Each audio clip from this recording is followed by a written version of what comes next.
Psst, check this out. Hey there, welcome to another episode of the Back Channel. In today's episode, I want to start easing into a topic that has been on everyone's minds for nearly the last 2 years that I am now only just starting to integrate into the work that I do.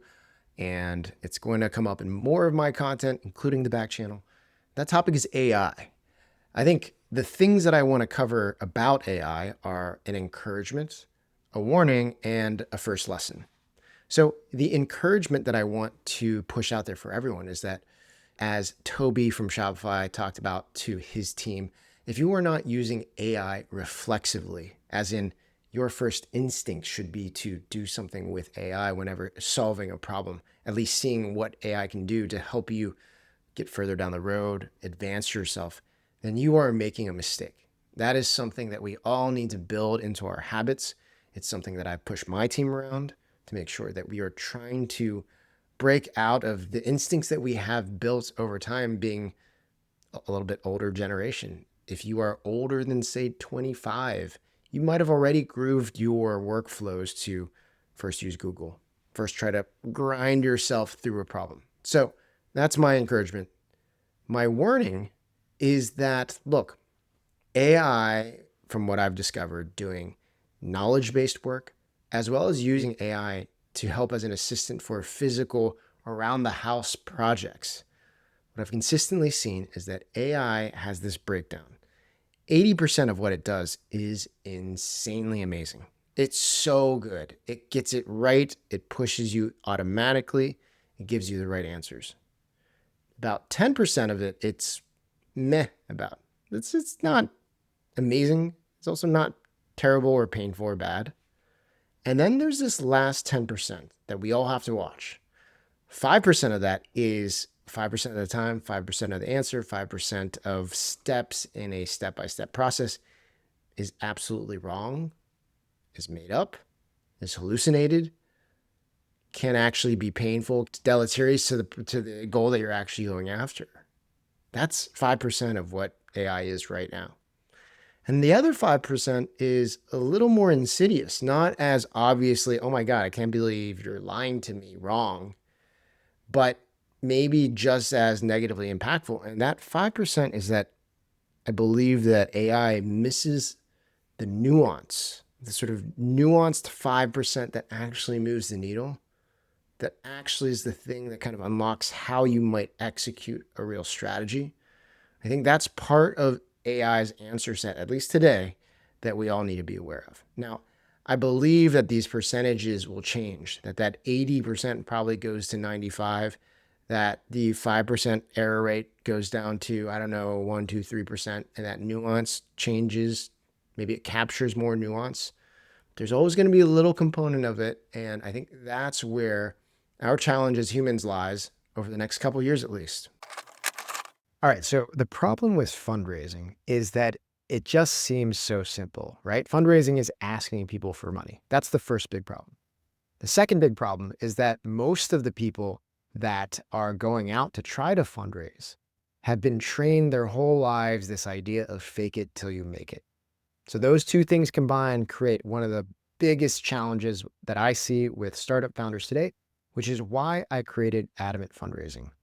It turns out faking it till you make it when it comes to fundraising is a recipe for wasting a ton of time and getting to suboptimal outcomes or just completely failing. And yes, there's a ton of content online that you can find that will give you little bits of what to do. But if you're looking for a way to bring all the best knowledge from somebody that you trust into one place and surround that with a supportive community, live events that will give you great feedback, and other support structures to make sure that you are doing exactly what you need to do to fundraise the right way, well, then I want you to come check out Adamant Fundraising. Adamant Fundraising is our online program and community that has helped hundreds of founders get through the process successfully, has been a part of raising over $400 million, and it's something that we're extremely proud of. So if this sounds like something that could help you out, check out adamantfundraising.com and reach out online, ask any questions. We'd love to consider having you. All right, back to the show. So think about that when you are using AI to drive your projects forward. it is going to be an amazing tool, but it is not set and forget it. There is still some knowledge that humans need to learn on their own. Guided with AI, we get there faster, but we can't just toss it over the wall. Okay.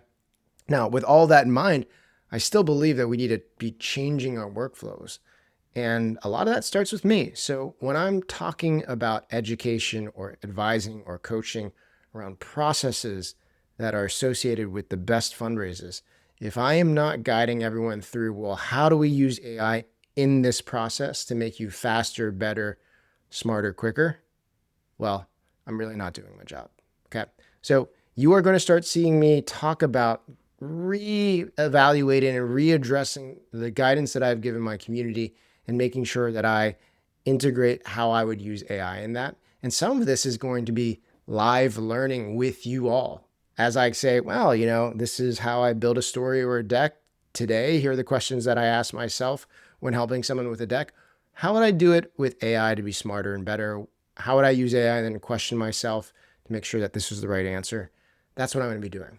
So my first lesson, actually, let's start with something that I have been doing, which is working on stories and decks.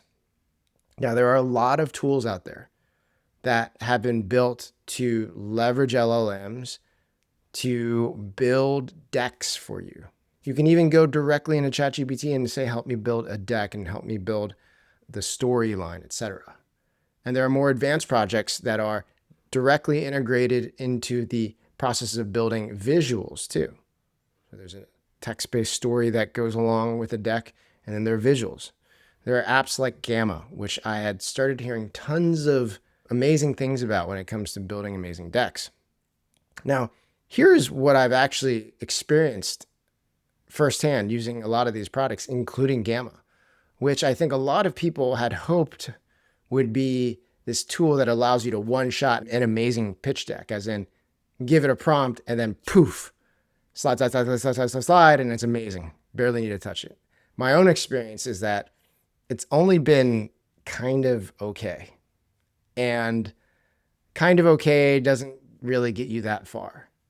When it comes to using AI building decks, what I have seen work very well, as my first lesson, is not doing a one-shot, do the whole deck for me, but rather as you build a deck and get more structure around the deck, and even maybe get a visual language that you've created via a human designer, maybe via AI-driven image creation, maybe AI-driven logo creation, that you can zoom into a very specific slide and start giving much more detailed context to different AI models, including just, ChatGPT o3, and out comes a much better singular slide than, say, if you were to grind through the idea of like, well, how am I going to do this slide where I compare two things, make it visual, use limited words, use this visual, call upon this analogy.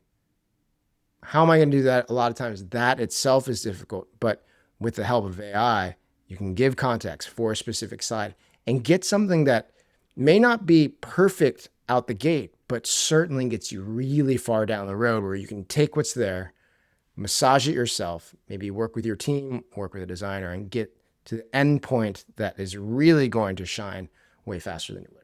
Okay, so that's my first lesson around fundraising and AI, how to use AI when building decks, at least today. And of course, the very first part of my rant about the encouragement to use AI and the warnings around how you use AI, I think are very important too. All right, hopefully this line of content becomes very exciting for you guys, that you guys follow along a little bit more. And I'll see you on another episode of the Back Channel with some AI involved.